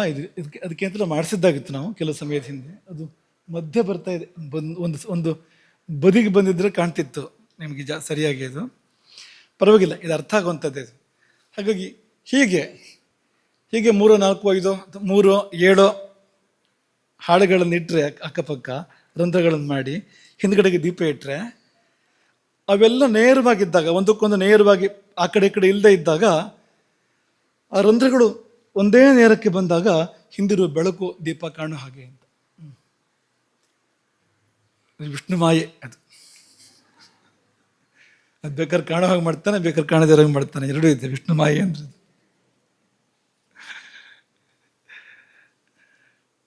ಹಾಗೆ ಬೆಳಕು ನೇರವಾಗಿ ಚಲಿಸುತ್ತೆ ಅಂತ ಅಂದ ಹಾಗೆ ಈ ಪರಮಾತ್ಮ ಪ್ರಕಾಶವೂ ಕೂಡ ಹಾಗೆ, ಅದು ನೇರವಾಗಿ ಚಲಿಸುತ್ತೆ. ಅದು ಅಂತ ವಕ್ರವಾಗಿ ಚಲಿಸೋದಿಲ್ಲ ಅದು ಅಂತ. ವಕ್ರವಾಗಿ ಚಲಿಸೋದು ಯಾವುದು? ತಮಸ್ಸು. ತಮೋ ಗುಣ ವಕ್ರವಾದ ನಡೆಯುಳ್ಳದ್ದು. ಆದರೆ ಸತ್ವಗುಣ ಆಗಲಿ ಪರಮಾತ್ಮನೇ ಆಗಲಿ ಅದು ಸೀದಾ ಹೋಗುತ್ತೆ, ಅದು ಅಂತ ನೇರವಾಗಿ ಹೋಗುತ್ತೆ ಅಂತ. ತಕ್ಕಂತೆ ಒಂದೇ ನೇರದಲ್ಲಿ ಇವೆಲ್ಲ ಬರಬೇಕು. ವಾತ ಪಿತ್ತ ಕಫ ಒಂದೇ ನೇರದಲ್ಲಿ ಬರಬೇಕು. ಸತ್ವರಜಸ್ತಮ ಗುಣಗಳು ಒಂದೇ ನೇರಕ್ಕೆ ಬರಬೇಕು. ಹಾಗೆ ಈ ಸಪ್ತಧಾತುಗಳು, ರಸ ರಕ್ತ ಮಾಂಸ ಮೊದಲಾಗಿರ್ತಕ್ಕಂಥ ಸಪ್ತಧಾತುಗಳು ಒಂದೇ ನೇರಕ್ಕೆ ಬರಬೇಕು ಅಂದರೆ ಏನೇನು ತಿಳ್ಕೊಂಬೇಡಿ. ಅದನ್ನು ಸಾಲಾಗದ್ನೆಲ್ಲ ಅಕ್ಕಪಕ್ಕ ಇಟ್ಬಿಟ್ರೆ ಇದು ಅವನು ಅಸಾಮಿ ಬದುಕೋದಿಲ್ಲ, ಅದಲ್ಲ. ಒಂದು ನೇರಕ್ಕೆ ಅಂದರೆ ಈ ಆತ್ಮದರ್ಶನದ ನೇರಕ್ಕೆ, ಪರಮಾತ್ಮನ ನೇರಕ್ಕೆ ಸರಿಯಾಗಿ ಅವೆಲ್ಲವೂ ಇದ್ದಾಗ ಆತ್ಮಜ್ಞಾನದ ಉದಯ. ಹಾಗಾಗಿ ಆಯುರ್ವೇದದ ಪರಮ ಪ್ರಯೋಜನವು ಆತ್ಮಜ್ಞಾನವೇ ಹೊರತು ಬೇರೆ ಏನೂ ಅಲ್ಲ. ಅನಾಮಯಿ ಆತ್ಮಾನಂ ಸಮನ್ಯತೆ, ಅನಾಮಯಾದ ಆತ್ಮಾನಂ ಸಮನ್ಯತೆ ಅಂತಲೂ ಒಂದು ಪಾಠಾಂತರ ಇದೆ. ಎರಡಕ್ಕೂ ಒಂದೇ ಅರ್ಥ. ಉಪನಿಷತ್ತು ಇದನ್ನು ಹೇಳಿದೆ. ಉಪನಿಷತ್ತು ಏನು ಹೇಳಿದೆ? ಮಹಾನಾರಾಯಣದಲ್ಲಿ ಸ್ವಲ್ಪ ಚಿಚ್ಚ ಇದೆ ಹೇಳುವಾಗ, ಅಣೋರಣೀಯಾನ್ ಮಹತೋ ಮಹೀಯಾನ್ ಆತ್ಮ ಗುಹಾಯಾಮ್ ನಿಹಿತೋಸ್ಯ ಜಂತೋ.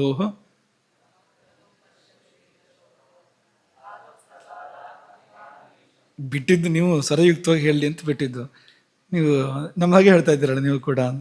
ತಮಕೃತಂ ಪಶ್ಚಿತೆ ವೀತಶೋಕೋ ಧಾತು ಪ್ರಸಾದಾನ್ ಮಹಿಮಾನ ಮೀಶಂ ಅಂತ ಮಹಾನಾರಾಯಣ.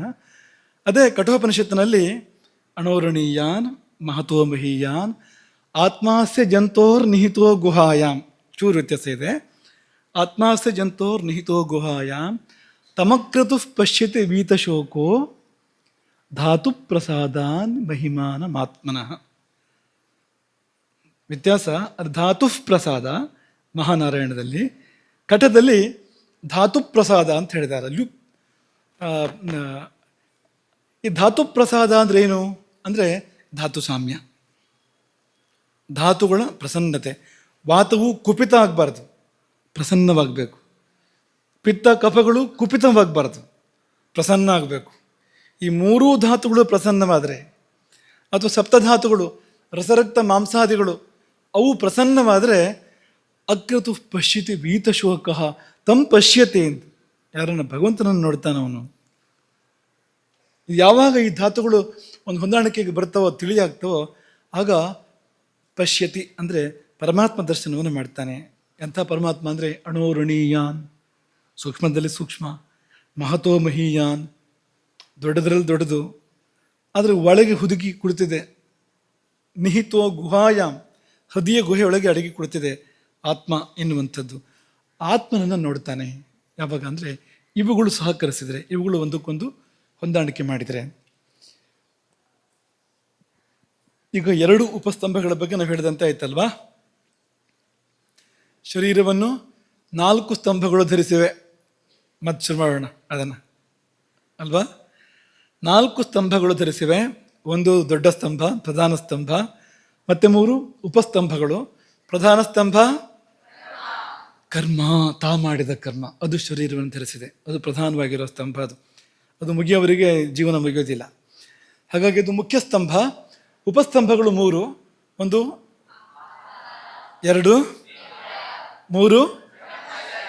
ಆಹಾರ ಮತ್ತು ನಿದ್ದೆ ಬಗ್ಗೆ ಒಂದು ಚೂರು ನೋಡಿ ಆಯಿತು. ಬ್ರಹ್ಮಚರ್ಯದ ಬಗ್ಗೆ ನೋಡೋಣ ಅಂತ. ಬ್ರಹ್ಮಚರ್ಯ ಮತ್ತೊಂದು ಉಪಸ್ತಂಭ ಅಂತ ಹೇಳ್ತಾ ಇದ್ದಾರೆ. ಶರೀರವನ್ನು ಧರಿಸಿದೆ ಅದು ಅಂತ, ಬ್ರಹ್ಮಚರ್ಯ ಅಂತ. ಸ್ವಲ್ಪ ಇದು ಒಂಚೂರು ಪಕ್ಕನ ಅರ್ಥ ಆಗೋ ಹಾಗಿಲ್ಲ. ಬ್ರಹ್ಮಚರ್ಯ ಶರೀರವನ್ನು ಧರಿಸಿದೆ ಅಂದರೆ ಏನು? ಬ್ರಹ್ಮಚರ್ಯವಂದರೆ ಒಂದು ಆಶ್ರಮ ಅಲ್ವಾ. ನೀವೆಲ್ಲ ಅದರಲ್ಲೇ ಇದ್ದೀರಲ್ವಾ, ಬ್ರಹ್ಮಚರ್ಯಾಶ್ರಮದಲ್ಲಿದ್ದೀರಿ.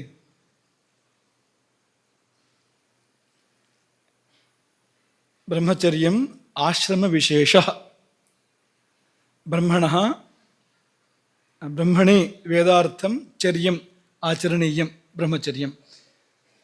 ವೇದಾಧ್ಯಯನದ ಸಲುವಾಗಿರುವಂಥ ಒಂದು ಆಚರಣೆಗಳನ್ನು ಕೊಡಿರತಕ್ಕಂಥ ಆಶ್ರಮ, ಅದು ಬ್ರಹ್ಮಚರ್ಯ. ಧರ್ಮಶಾಸ್ತ್ರಗಳು ನಿರೂಪಿಸುವ ಹಾಗೆ ಬ್ರಹ್ಮಚಾರಿ ಅಂದರೆ ಅವನು ನಿಯತವಾಗಿ ಗುರುಕುಲದಲ್ಲಿದ್ದು, ಅಂದರೆ ಮಧ್ಯೆ ಮನೆಗೆ ಹೋಗದೆ ನಿಯತವಾಗಿ ಸತತವಾಗಿ ಗುರುಕುಲದಲ್ಲಿದ್ದು ವಿದ್ಯೆಗಳನ್ನು ಸ್ವೀಕಾರ ಮಾಡ್ತಾನೆ. ವೇದಗಳು ಮತ್ತು ವೇದ ಮೂಲವಾಗಿರ್ತಕ್ಕಂಥ ವಿದ್ಯೆಗಳನ್ನು ಸ್ವೀಕಾರ ಮಾಡ್ತಾನೆ. ಇವನು ಬ್ರಹ್ಮಚಾರಿ. ಅದೇ ಅವನು ವಿದ್ಯೋಪಾಸಕ. ಮತ್ತೆಲ್ಲ ಬಿಟ್ಟು ವಿದ್ಯೆಯಲ್ಲೇ ಮುಳುಗ್ತಾನೆ, ಗುರು ಸನ್ನಿಧಿಯಲ್ಲಿ ವಾಸ ಮಾಡ್ತಾನೆ, ಗುರು ಸೇವೆ ಮಾಡ್ತಾನೆ.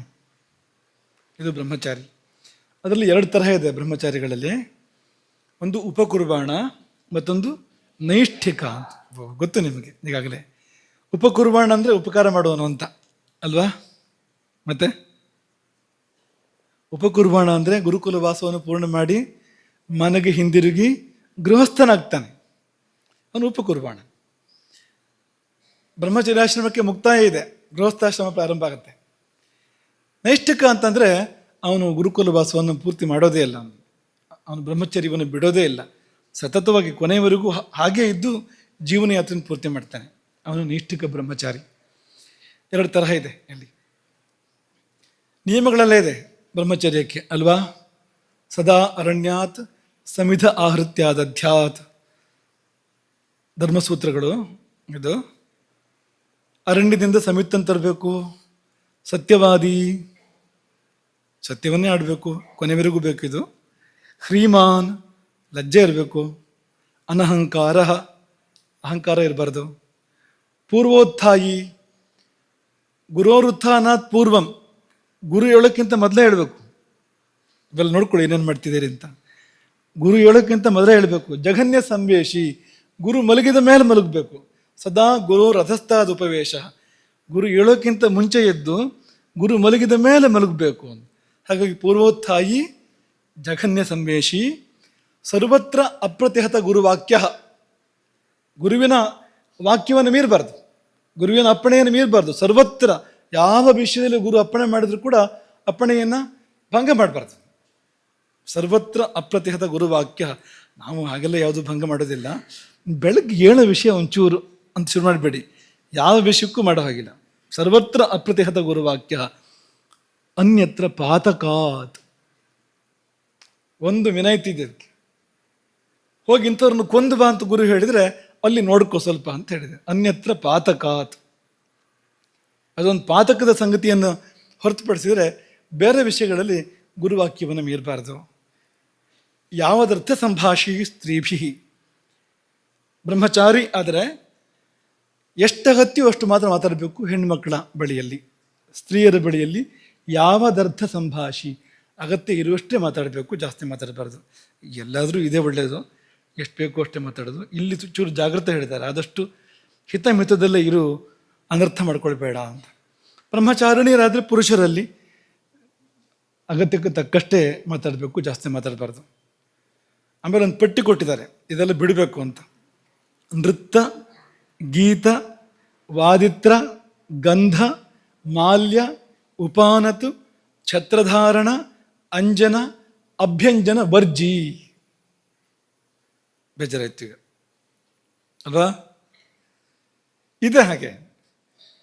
ನೃತ್ಯ ಗೊತ್ತು ನಿಮಗೆ, ಗೀತ ಅದು ಗೊತ್ತು ನಿಮಗೆ, ವಾದಿತ್ರ ವಾದ್ಯಗಳು, ಗಂಧ ಸುಗಂಧ ದ್ರವ್ಯಗಳು, ಮಾಲ್ಯ ಮಾಲೆಗಳನ್ನು ಧಾರಣೆ ಮಾಡಬಾರ್ದು, ಉಪಾನತು ಅಂದರೆ ಚಪ್ಪಲಿ ಪಾದರಕ್ಷೆ ಧಾರಣೆ ಮಾಡಬಾರ್ದು, ಛತ್ರ ಧಾರಣೆ ಮಾಡಬಾರ್ದು, ಅಂಜನ ಅಂದರೆ ಕಣ್ಣಿಗೆ ಬಳಸುವಂಥದ್ದು ಅದನ್ನು ಬಳಸಬಾರ್ದು, ಅಭ್ಯಂಜನ ಅಂದರೆ ಎಣ್ಣೆ ಸ್ನಾನ.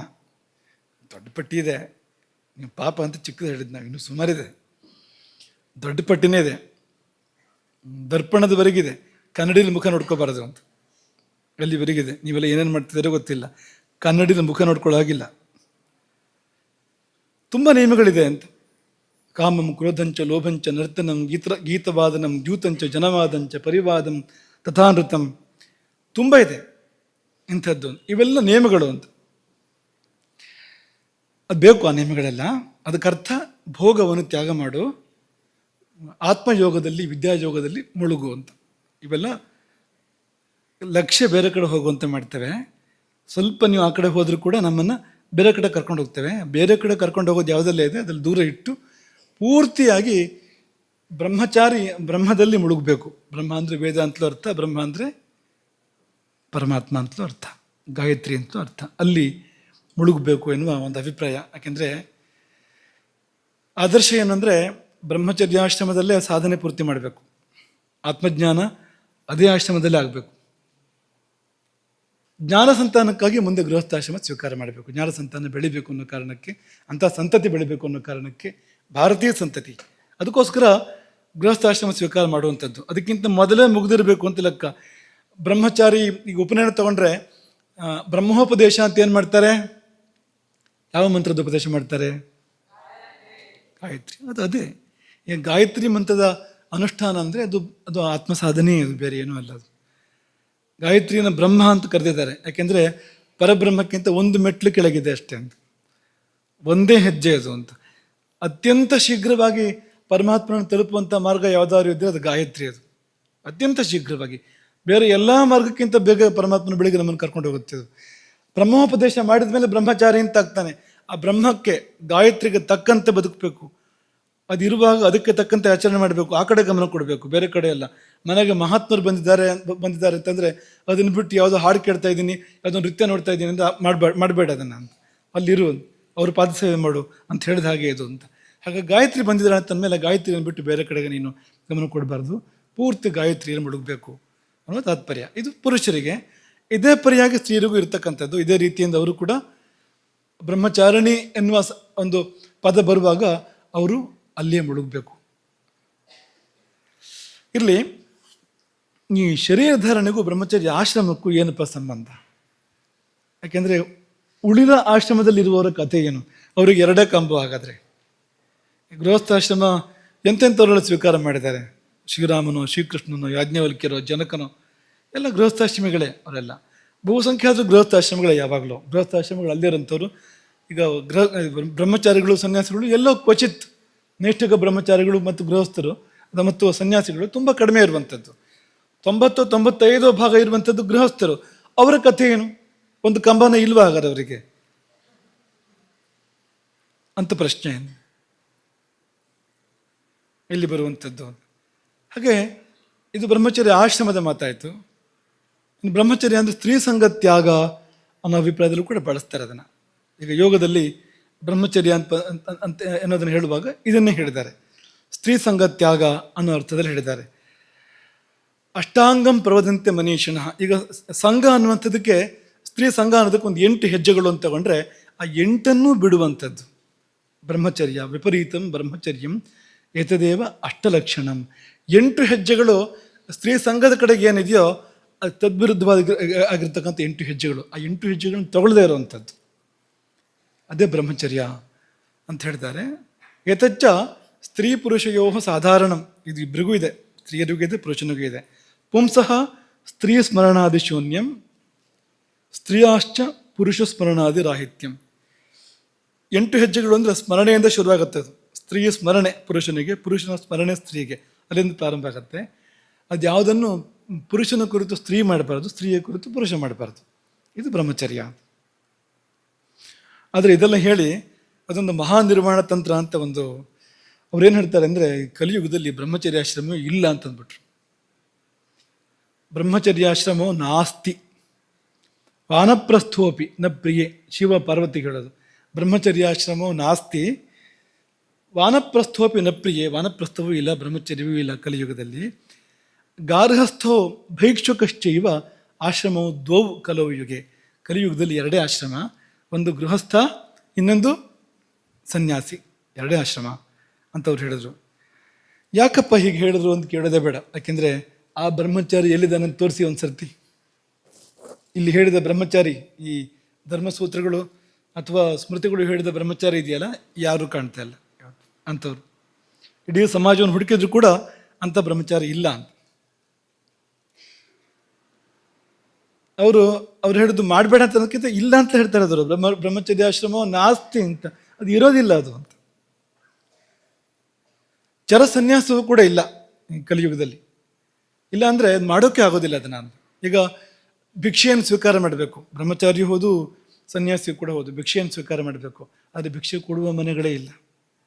ಅಂದರೆ ಭಿಕ್ಷೆ ಕೊಡೋ ಮನಸ್ಸಿಲ್ಲ ಅಂತಲ್ಲ, ಆ ಯೋಗ್ಯತೆ ಇರೋ ಮನೆಗಳಿಲ್ಲ ಅಂತ. ಭಿಕ್ಷೆ ಕೊಡಬೇಕಾದ್ರೆ ಯಾವ ಯೋಗ್ಯತೆ ಹಿಡಿದಾರೋ ಆ ಯೋಗ್ಯತೆ ಇರುವ ಮನೆಗಳೇ ಇಲ್ಲ. ಇಬ್ಬರು ಪಾದಚರ್ಯ ಮಾಡಬೇಕು ಅಂದರೆ ಕಾಲ್ನಡಿಗೆಯಲ್ಲೇ ಸಂಚಾರ ಮಾಡಬೇಕು ಅಂತ ಲೆಕ್ಕ. ಇಬ್ಬರು ಕೂಡ ಚರ ಸನ್ಯಾಸಿ ಹೋದು, ಹಾಗೆ ಬ್ರಹ್ಮಚಾರಿಯು ಕೂಡ ಹೋದು. ಆದರೆ ಕಾಲ್ನಡಿಗೆ ಮಾಡುವಂತೆ ಇವತ್ತು ದಾರಿಗಳೇ ಇಲ್ಲ, ಮಾಡೋಕ್ಕೆ ಆಗೋದಿಲ್ಲ. ಊರಿಂದ ಊರಿಗೆ ಹೋಗಬೇಕಾದ್ರೆ ಈ ರಸ್ತೆಯಲ್ಲಿ ನಡ್ಕೊಂಡು ಹೋಗೋಕ್ಕೆ ಸಾಧ್ಯವೇ ಇಲ್ಲ ಅನ್ನುವಂಥ ಪರಿಸ್ಥಿತಿಗಳಿದೆ. ಕೆಲವು ನಗರಗಳ ಒಳ ಹೋಗ್ರೆ ನೀವು ಕಾಲ್ನಡಿಗೆ ಸಾಧ್ಯವೇ ಇಲ್ಲ ಅನ್ನೋ ಸಂದರ್ಭಗಳಿರ್ತವೆ. ಅಥವಾ ಕಾಲ್ನಡಿಗೆಯಲ್ಲಿ ಹೋದರೆ ಬೇಗ ಅಲ್ಲಿ ಹೋಗ್ಬೋದು, ಎಲ್ಲಿ ಯಮನೂರಿಗೆ ಹೋಗ್ಬೋದು ಅಂತ. ಯಾಕೆಂದರೆ ವಾಹನಗಳು ಬರ ಓಡಾಡ್ತಾ ಇರ್ತವಲ್ಲ, ಅಲ್ಲಿ ಕಾಲ್ನಡಿಗೆಯಲ್ಲಿ ಹೋಗ್ತಾ ಇದ್ದರೆ ಎಷ್ಟೊತ್ತಿಗೆ ಏನಾಗುತ್ತೆ ಅಂತ ಹೇಳೋಕ್ಕೆ ಸಾಧ್ಯ ಇಲ್ಲ. ಮತ್ತು ಅದು ಮಾತ್ರ ಅಲ್ಲ, ರಸ್ತೆ ಎಷ್ಟು ಅಶುದ್ಧ ಅಂದರೆ ನೀವು ಬರಿಗಾಲಲ್ಲಿ ಹೆಜ್ಜೆ ಇಡೋ ಹಾಗೆ ಇಲ್ಲ ಅಂತ ರಸ್ತೆಗಳಲ್ಲಿ ಅಂತ. ನೀವು ಯಾವ ಪ್ರಾಯಶ್ಚಿತ್ತ ಮಾಡ್ಕೊಂಡ್ರೂ ಮುಗಿಯೋದಿಲ್ಲ, ಅಷ್ಟು ಅಶುದ್ಧಿಗಳು ರಸ್ತೆಯಲ್ಲಿ ಇರುತ್ತೆ ಅಂತ. ಹಾಗಾಗಿ ಅದಕ್ಕೆ ಬೇಕಾದ ವಾತಾವರಣ ಇವತ್ತು ಕಾಣ್ತಾ ಇಲ್ಲ. ಈ ಸನ್ಯಾಸಕ್ಕೆ ಬೇಕಾದ, ಚರ ಸನ್ಯಾಸಕ್ಕೆ ಬೇಕಾದ ವಾತಾವರಣ ಅಥವಾ ಬ್ರಹ್ಮಚರ್ಯಕ್ಕೆ ಬೇಕಾಗಿರ್ತಕ್ಕಂಥ ವಾತಾವರಣ ಕಾಣ್ತಾ ಇಲ್ಲ. ಗುರುಕುಲ ವಾಸ ಮಾಡಬೇಕು, ಇಲ್ಲ. ಅಂಥ ಗುರುಕುಲಗಳು, ಅಲ್ಲಿ ವಾಸ ಮಾಡ್ತಕ್ಕಂಥ ಅವಕಾಶಗಳು ತುಂಬ ವಿರಳ, ದುರ್ಲಭ. ವಾನಪ್ರಸ್ಥ ಕಾಡಲ್ಲಿ ಹೋಗಿ ಆಶ್ರಮ ಕಟ್ಕೊಂಡು ವಾಸ ಮಾಡಬೇಕು ಅವನು. ಈಗ ಕಾಡಲ್ಲಿ ಹೋಗಿ ಆಶ್ರಮ ಕಟ್ಕೊಳ್ಳೋಕ್ಕೂ ಸಾಧ್ಯ ಇಲ್ಲ. ಕಟ್ಕೊಂಡ್ರೆ ಅರಣ್ಯ ಇಲಾಖೆಯವರು ಬರ್ತಾರೆ ಕೂಡಲೇ, ನೀನು ಯಾಕೆ ಇಲ್ಲಿ ಆಶ್ರಮ ಕಟ್ಟಿದೆ ಅಂತ ಕಾನೂನು ಕ್ರಮ ಜರುಗಿಸ್ತೇವೆ ಅಂತ ಪ್ರಾರಂಭ ಮಾಡ್ತಾರೆ. ಅಂದರೆ ಇದರಿಂದ ಆಶ್ರಮ ಕಟ್ಕೊಳ್ಳೋದು, ಕಾಡಿಗೆ ಹೋಗಿ. ಆಶ್ರಮಗಳು ಎಷ್ಟು ಒಂದು ಈ 4 ಆಶ್ರಮಗಳಿದಿಲ್ಲ, ಚಾತುರಾಶ್ರಮ್ಯ ಅತ್ಯಂತ ಮುಖ್ಯವಾಗಿರುವಂಥದ್ದು. ನಮ್ಮ ಈ ಸನಾತನ ಧರ್ಮದಲ್ಲಿ ನೀನು ಯಾವುದೋ ಒಂದು ಆಶ್ರಮದಲ್ಲಿ ಇರಬೇಕು ಅಂತ ಹೇಳ್ತಾರೆ. ಅದು ಯಾವುದು, ನೀನು ಗೃಹಸ್ಥನೋ, ಬ್ರಹ್ಮಚಾರಿಯೋ, ವಾನಪ್ರಸ್ಥನೋ, ಸನ್ಯಾಸಿಯೋ, ಯಾವುದೋ ಒಂದಾಗಿರುವಂಥ. ಯಾವುದಾಗಿರೋಕ್ಕೂ ಕಷ್ಟ ಇದೆ ಇವತ್ತು. ಈ ಉಳಿದ 3 ಆಶ್ರಮಗಳಂತೂ ಸಾಧ್ಯವೇ ಇಲ್ಲ. ಏನೇನು ನಿಯಮಗಳನ್ನ ಹೇಳಿದರೆ ಪಾಲನೆ ಮಾಡಬೇಕು ಅಂತ ಹೊರಟರು ಕೂಡ ಮಾಡೋಕ್ಕೆ ಅಸಾಧ್ಯ ಅನ್ನುವಂಥ ಪರಿಸ್ಥಿತಿಗಳು ಇವತ್ತು ಇರೋದಕ್ಕೆ ಆ ಮಾತುಗಳು ಬಂದಿರುವಂಥದ್ದು. ಅದಿಲ್ಲ, ಇದಿಲ್ಲ, ಇನ್ನೊಂದಿಲ್ಲ ಅಂದರೆ ಮಾಡೋಕ್ಕಾಗೋದಿಲ್ಲ ಅದನ್ನು ಅನ್ನೋದನ್ನೇ ಅವ್ರು ಹೇಳ್ತಾ ಇರುವಂಥದ್ದು. ಹಾಗಾಗಿ ಹೀಗಿರುವಾಗ ಈ ಬ್ರಹ್ಮಚರ್ಯನೇ ಹೇಳಲಿಕ್ಕಿಲ್ಲ ಅವರಂತ. ಈಗ 3 ಸ್ತಂಭಗಳಲ್ಲಿ, 3 ಉಪಸ್ತಂಭಗಳಲ್ಲಿ ಒಂದು ಸ್ತ್ರೀ ಸಂಗ ತ್ಯಾಗ ಅಂತ ಆಗಿಬಿಟ್ರೆ ಇಷ್ಟು ಮಂದಿ ಸ್ತ್ರೀ ಸಂಘ ಅಥವಾ ಪುರುಷ ಸಂಘ ಮಾಡಬೇಕಲ್ಲ ಅವರು. ಈಗ ಅವರು ಗೃಹಸ್ಥ ಧರ್ಮದಲ್ಲಿ ಇದ್ದರೆ ಸಂತಾನ ಬರಬೇಕಲ್ಲ, ಮುಂದಿನ ಸಂತಾನ. ಅದೇ ಬಹುಸಂಖ್ಯಾತರು ಇರ್ತಕ್ಕಂಥದ್ದು, ಸಮಾಜದಲ್ಲಿ ಬಹುವಂಶ ಅದೇ ಇರ್ತಕ್ಕಂಥದ್ದು. ಅವ್ರಿಗೆ ಅನ್ವಯ ಆಗೋದೇ ಇಲ್ವಲ್ಲ. ಯಾರಿಗೆ ಈ ಶಾಸ್ತ್ರ ಇರುವಂಥದ್ದು ಹಾಗಾದರೆ? ಯಾರೋ ಕೆಲವರಿಗ, ಅಥವಾ ಯಾವುದೋ ಬದುಕಿನ ಒಂದು ಕಾಲಘಟ್ಟಕ್ಕೆ ಮಾತ್ರವ, ವಿದ್ಯಾಭ್ಯಾಸದ ಕಾಲಘಟ್ಟಕ್ಕೆ ಮಾತ್ರ ಸೀಮಿತವಾಗಿ ಹೇಳ್ತಾ ಇರುವಂಥದ್ದು ಅಂದರೆ ಅಲ್ಲ, ಹಾಗಲ್ಲ. ಮತ್ತೇನು ಅಂದರೆ ಆಯುರ್ವೇದ ಕೊಡುವಂಥ ವಿವರಣೆ ಹೀಗಿದೆ. ಇಲ್ಲಿ ಬ್ರಹ್ಮಚರ್ಯ ಅಂದರೆ ಏನು ಅಂದರೆ ಇಂದ್ರಿಯ ಸಂಯಮ ಸೌಮನಸ್ಯ ಅಂತ 2 ಪದಗಳನ್ನ ಹೇಳ್ತಾರೆ ಅವರು. ಇಂದ್ರಿಯ ಸಂಯಮ ಅಂದರೆ ನೀನು ಯಾವ ಆಶ್ರಮದಲ್ಲಿ ಬೇಕಾದ್ರೂ ಇರು, ಆದರೆ ಕಣ್ಣು ಕಿವಿ ಮೇಲೆ ಹಿಡಿತಾ ಇರಲಿ. ಈಗ ನೀನು ಆಹಾರ ಸರಿಯಾಗಿ ತೊಗೊಳ್ತೀಯ, ನಿದ್ದೆ ಸರಿಯಾಗಿ ಮಾಡ್ತೀಯ ಅಂದರೆ ಸಾಲದು. ಅದಲ್ಲದೆ ಬೇರೆ ವಿಷಯಗಳಲ್ಲಿ ಕೂಡ ಈಗ ನೋಡೋದು, ಅದೇನು ಆಹಾರದಲ್ಲೂ ಬರಲಿಲ್ಲ ನಿದ್ದೆಲ್ಲೂ ಬರಲಿಲ್ಲ, 2 ಉಪಸ್ತಂಭಗಳು ಸಾಕಾಗೋದಿಲ್ಲ ಅಂತ. ಬೇರೆ ಜೀವನ ಇದೆ. ಊಟ ನಿದ್ದೆ ಬಿಟ್ಟು ಬೇರೆ ಬದುಕೊಂದು ಇದೆಯಲ್ಲ, ಏನೋ ಕೇಳ್ತಾನೆ, ಏನೋ ನೋಡ್ತಾನೆ, ಏನನ್ನೋ ಮುಟ್ತಾನೆ, ಯಾರ ಜೊತೆಗೋ ಮಾತಾಡ್ತಾನೆ, ಇದೆಲ್ಲ ಇದೆಯಲ್ಲ. ಇಲ್ಲಿ ಸಂಯಮ ಬೇಕು. ಅಂದರೆ ನೋಡಿ ನೋಡಿ ಹೆಜ್ಜೆ ಇಡಬೇಕು, ಏನೇನೋ ಮಾಡಬಾರ್ದು. ಇಲ್ಲಿ ಅಂದರೆ ಆಹಾರ ನಿದ್ರೆಗಳಿಗೆ ಹೇಗೆ ನಿಯಮ ಇದೆಯೋ, ಉಳಿದ ಇಂದ್ರಿಯಗಳನ್ನು ಪ್ರಯೋಗ ಮಾಡುವಾಗ ಕೂಡ ನಾವು ವಿವೇಚನೆಯಿಂದ ಮಾಡಬೇಕು. ಇಂದ್ರಿಯ ಸಂಯಮ ಅಂದರೆ ಅದು ಸೌಮನಸ್ಯ. ಇನ್ನೊಂದು ಮನಸ್ಸು ಚೆನ್ನಾಗಿರಬೇಕು, ಮನಸ್ಸು ಒಳ್ಳೆಯದಿರಬೇಕು. ಭೋಗಕ್ಕೆ ಕಡಿವಾಣ ಹಾಕು ಅಂತ, ಲಂಪಟ ಆಗಬೇಡ, ಭೋಗಕ್ಕೆ ಕಡಿವಾಣ ಹಾಕು. ಯಾಕಂದರೆ ಭೋಗ ನಾಶಕ್ಕೆ ನೀರನ್ನು ಕರ್ಕೊಂಡು ಹೋಗ್ತದೆ. ಉದಾಹರಣೆ,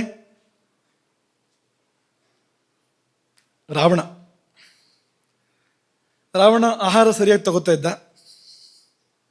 ಅವನಿಗೆ ತಕ್ಕಂತೆ, ಅವನ ಪ್ರಕೃತಿ ಶರೀರಕ್ಕೆ ತಕ್ಕಂತೆ ಹಾಗೆ ಆರೋಗ್ಯವಾಗಿದ್ದ. ನಿದ್ದೆ ಚೆನ್ನಾಗಿ ಮಾಡ್ತಾ ಇದ್ದ. ಹನುಮಂತ ಹೋಗಿ ನೋಡಿದಾಗ ನಿದ್ದೆ ಮಾಡ್ತಾ ಇದ್ದಂತ, ರಾತ್ರಿ ನಿದ್ದೆ ಮಾಡ್ತಾ ಇದ್ದಂತೆ. ಹಾಗೆ ನಿದ್ದೆನೂ ಚೆನ್ನಾಗಿ ಮಾಡ್ತಾ ಇದ್ದ. ಹಾಗೆಂತ ಬೆಳಗ್ಗೆ 10 ಗಂಟೆವರೆ ಮಲಗ್ತಾ ಇದ್ದ ಅಂದರೆ ಹಾಗೇನಿಲ್ಲ. ಬ್ರಾಹ್ಮಿ ಮುಹೂರ್ತ ಬರ್ತಿರೋ ಹಾಗೆ ಬ್ರಹ್ಮರಾಕ್ಷಸರು ವೇದಘೋಷ ಮಾಡಿದರಂತೆ. ಅಲ್ಲಿ ರಾವಣ ಎದ್ದನಂತೆ, ಮಂಗಲ ಗೀತ ವಾದ್ಯಗಳೆಲ್ಲ ಆಯ್ತಂತೆ, ರಾವಣ ಎದ್ದನಂತೆ. ಹೀಗೆಲ್ಲ ಹನುಮಂತನ ಮುಂದೆ ನಡೆಯುತ್ತೆ. ಅದೆಲ್ಲ ಸರಿಯಾಗಿ ಮಾಡ್ತಾ ಇದ್ದ. ಆದರೂ ನಾಶವಾದ. ಯಾಕೆ ನಾಶವಾದ ಅಂದರೆ ಇಂದ್ರಿಯಗಳ ಮೇಲೆ ಹತೋಟಿ ಇಲ್ಲ. ಸೀತೆಯನ್ನು ಬಯಸಿದ, ಏನದು ಸೌಮನಸ್ಯ ಅಂತ ಹೇಳೋಕೆ ಸಾಧ್ಯವ? ಅದನ್ನು ಒಳ್ಳೆ ಮನಸ್ಸು ಅಂತ ಹೇಳೋಕೆ ಸಾಧ್ಯವ? ಸೌಮನಸ್ಯ ಅಂದರೆ ಒಳ್ಳೆ ಮನಸ್ಸು ಅಂತ, ಒಳ್ಳೆ ಮನಸ್ಸು ಅದು. ಇಂದ್ರಿಯಗಳ ಮೇಲೆ ಹತೋಟಿ ಇದ್ದರೆ ಸೀತೆಯನ್ನು ಯಾಕೆ ಬಯಸ್ತಾ ಇದ್ದವನು? ಫಲ ನಾಶ, ಶರೀರ ನಾಶವೇ ಫಲ ಅದಕ್ಕೆ. ಅವನು ಹೋಗಿದ್ದು ಮಾತ್ರ ಅಲ್ಲ, ಕರ್ಕೊಂಡು ಹೋದ. ಎಲ್ಲ ಅವನ ಜೊತೆಯಲ್ಲಿ ಯಾರ್ಯಾರಿದ್ರೋ ಎಲ್ಲರನ್ನೂ ಕರ್ಕೊಂಡು ಹೋದ. ಉಳಿದವ್ರನ್ನ ದುಃಖದ ಮಡುವಿನಲ್ಲಿ ಮುಳುಗಿಸಿ ಹೋದ.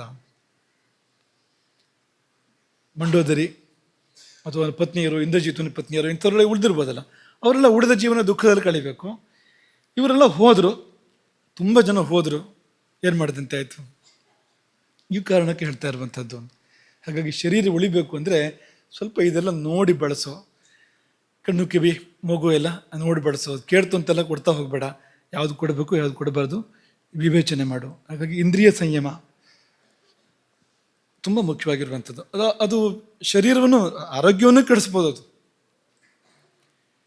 ಈಗ ಅವ್ಯವಸ್ಥಿತವಾಗಿ ಬೇರೆ ಇಂದ್ರಿಯಗಳನ್ನು ಬಳಸ್ತಾ ಹೋದರೆ ಅಥವಾ ಮನಸ್ಸನ್ನು ಕೂಡ ಅವ್ಯವಸ್ಥಿತವಾಗಿ ಇಟ್ಕೊಂಡ್ರೆ ಆರೋಗ್ಯ ಹಾಳಾಗುತ್ತೆ. ಆದಿ ಶುರುವಾಯಿತು ಅಂದರೆ ವ್ಯಾಧಿ ಹಿಂದಿಂದ ಬರುತ್ತೆ. ಅದು ಎಲ್ಲ ರೋಗಗಳು ಮನೋಮೂಲ ಅಂತ ಹೇಳೋದುಂಟು. ಮನಸ್ಸು ಕೆಟ್ಟರೆ ಶರೀರ ಕೂಡ ಕೆಡುತ್ತೆ. ಮನಸ್ಸು ಕೆಡಿಸ್ಕೊಂಡ್ರೆ ಆರೋಗ್ಯ ಹಾಗೆ ಇರೋಕ್ಕೆ ಸಾಧ್ಯ? ಹಚ್ಕೊಂಡು ರೋಗ ಬಂತು ಅಂತ ಹೇಳ್ತಾರಲ್ವಾ, ಅದನ್ನೇ ಹಚ್ಕೊಂಡು ಕಾಯಿಲೆ ಬಂತು ಅವರಿಗೆ. ಏನೋ ತುಂಬ ಮನಸ್ಸಿಗೆ ಆಘಾತ ಆಯಿತು, ಜ್ವರ ಬಂದುಬಿಟ್ಟಿದೆ ಅಲ್ವಾ.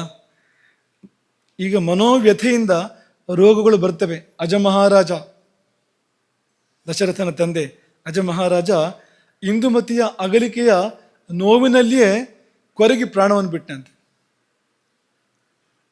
ಆ ರೋಗದಿಂದಲೇ ಆ ಕೊರಗಿ ವ್ಯಾಧಿ ಬಂತು, ಅದರಿಂದ ದೇಹತ್ಯಾಗ ಮಾಡಿದ ಅಂತ. ಅಂದರೆ ಈ ಮನಸ್ಸಿನ ಮೇಲೆ ಸೌಮನಸ್ಸು ಇಲ್ದಿದ್ದಾಗ ಏನಾಗ್ಬೋದು ಅಂದರೆ ಹೀಗಾಗ್ಬೋದು. ಉಳಿದ ನಿಯಮಗಳನ್ನು ತಪ್ಪಿದ್ದಾರೆ ಅಂತಲ್ಲ ಅವರೇನು, ಅದೆಲ್ಲ ಸರಿ ಇದ್ದಿರ್ಬೋದು. ಆದರೆ ಇದು ಸರಿ ಇಲ್ಲದಿದ್ದಾಗ ಅವ್ಯವಸ್ಥೆ ಆಗ್ಬೋದು. ಗೃಹಸ್ಥನಿಗೂ ಬ್ರಹ್ಮಚರ್ಯ ಇದೆ.